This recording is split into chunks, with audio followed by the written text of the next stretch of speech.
안녕하세요. 오늘은 아브라함 카이퍼, 그리고 그의 예술에 대한 생각, 이걸 좀 집중적으로 파헤쳐 보겠습니다. 보통 칼빈주의 하면 예술에는 약간 엄격하다, 뭐 이런 이미지가 있잖아요. 네, 그렇죠. 근데 정말 그럴까요? 저희가 오늘 살펴볼 자료들은 조금 다른 이야기를 하는 것 같기도 해요.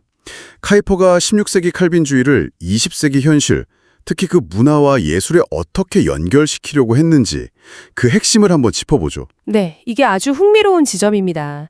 사실 칼빈주의와 예술의 관계가 알려진 것보다는 훨씬 더 복잡하고 깊이가 있어요. 초기 칼빈주의가 뭐랄까 겉으로는 좀 엄격해 보였어도 그 안에는 분명 예술을 인정하는 면이 있었거든요.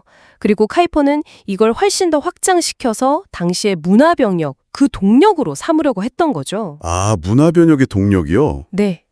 그의 기독교 세계관이 어떻게 예술까지 이렇게 다 포괄하는지 그걸 살펴보는 건 아마 청취자 여러분께도 좀 신선한 관점을 드릴 수 있을 겁니다. 그렇군요. 자료를 좀 보면 확실히 초기 칼빈주의는 그 우상 숭배, 이거에 대한 경계심 때문에 예술, 특히 뭐 시각 예술 같은 거에는 좀 조심스러웠던 것 같아요. 그죠? 맞아요. 표면적으로는 충분히 그렇게 보일 수 있습니다. 하지만 칼빈주의 역시 하나님의 절대 주권을 강조하면서 이 세상의 아름다움 자체를 그분의 영광을 드러내는 것으로 봤습니다. 예를 들면 그 네덜란드 황금시대 화가들 있잖아요. 아, 네네. 렘브란트나. 그렇죠. 뭐 종교적인 주제가 아니더라도 그 사람들은 일상의 풍경이나 뭐 정물 이런 것 속에서도 신의 창조 질서, 그 아름다움을 포착하려고 했거든요. 그리고 음악은 또 달랐죠. 특히 시편 찬송은 예배에서 정말 중요한 부분이었고요. 그러니까 예술 자체가 그냥 배척됐다. 이건 절대 아니었습니다. 아, 그렇군요. 배척은 아니었다. 바로 이 지점에서 이제 아브라함 카이퍼가 등장하는 거군요. 19세기 말 20세기 초 이때쯤이죠. 네, 맞습니다. 그 1898년 프린스턴 강연 같은 기록을 보면 이분은 그냥 과거 신학을 반복하는 게 아니라 칼빈주의를 그 당시 사회, 문화라는 그 맥락 안에서 새롭게 해석하려고 했던 것 같아요. 정확합니다. 그게 핵심이에요. 카이퍼에게 칼빈주의는 그냥 교리묶음 이런 게 아니었어요. 삶 전체를 아우르는 뭐랄까 살아있는 생명력, 그 원천이었던 거죠. 본인 스스로 나는 칼빈주의 안에서 안식을 찾았다. 뭐 이렇게 고백했을 정도니까요. 와, 안식을 찾았다. 네. 그래서 핵심 사상이 바로 영역 주권입니다. 영역 주권이요? 네. 하나님의 주권이 단순히 교회 울타리 안에만 있는 게 아니라 정치, 학문, 그리고 우리가 지금 이야기하는 예술까지 포함해서 삶의 모든 영역에 다 미친다고 본 거예요. 이게 바로 그 신칼빈주의의 아주 중요한 특징이고 또 문화를 바꾸려는 기독교 세계관 운동의 출발점이 된 거죠. 그 16세기 원리를 20세기 현실에 맞게 살아내려고 했던 시도라고 볼 수 있습니다. 와, 그럼 삶의 모든 영역에서 하나님의 주권을 이야기한다면 예술은 그 안에서 어떤 자리를 차지하게 되는 건가요? 그냥 뭐 종교적인 메시지 전달하는 도구? 뭐 이런 건 아니었을 것 같은데요? 아, 바로 그 점이 정말 중요합니다. 카우퍼는 예술이 단순히 어떤 메시지 전달 수단, 이걸 넘어서서 그 자체로 고유한 가치와 자율성을 가진다고 봤어요. 물론 그 자율성이라는 것도 결국엔 하나님의 창조 질서 안에서 이해되는 거지만요. 그 자체의 가치. 네. 그리고 여기서 정말 흥미로운 개념이 등장하는데 바로 일반 은총입니다. 일반 은총이요? 네.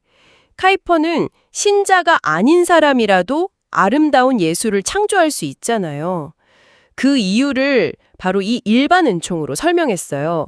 그러니까 모든 인간에게 하나님이 주신 어떤 보편적인 창조성, 미적 감각 이런 걸 인정한 거죠. 아, 이건 초기 칼빈주의랑 비교하면 훨씬 개방적이고 그 관점이 확장된 거라고 볼 수 있죠.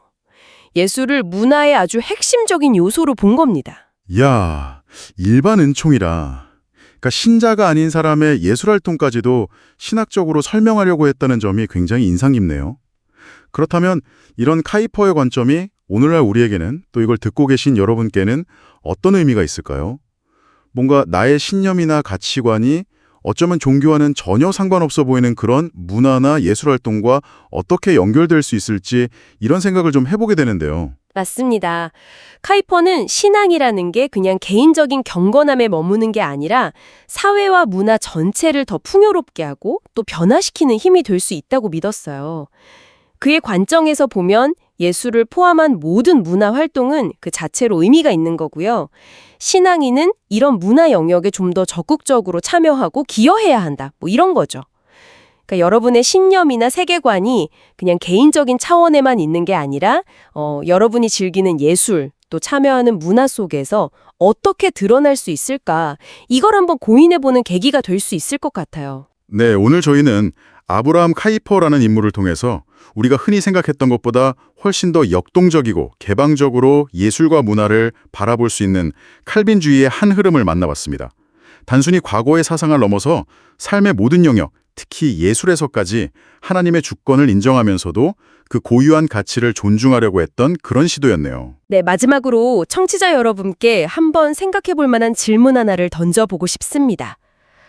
카이퍼가 자신의 신념을 삶의 모든 영역, 심지어 예술처럼 어떻게 보면 세속적으로 보이는 영역과도 연결하려고 노력했던 것처럼요.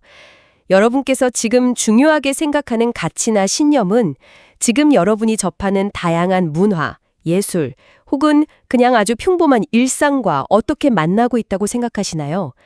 어쩌면 전혀 관련 없어 보이는 곳에서도 여러분의 가치와 맞닿는 어떤 의미 있는 연결점을 발견하게 될지도 모릅니다. 한 번쯤 성찰해 보시면 어떨까 싶네요.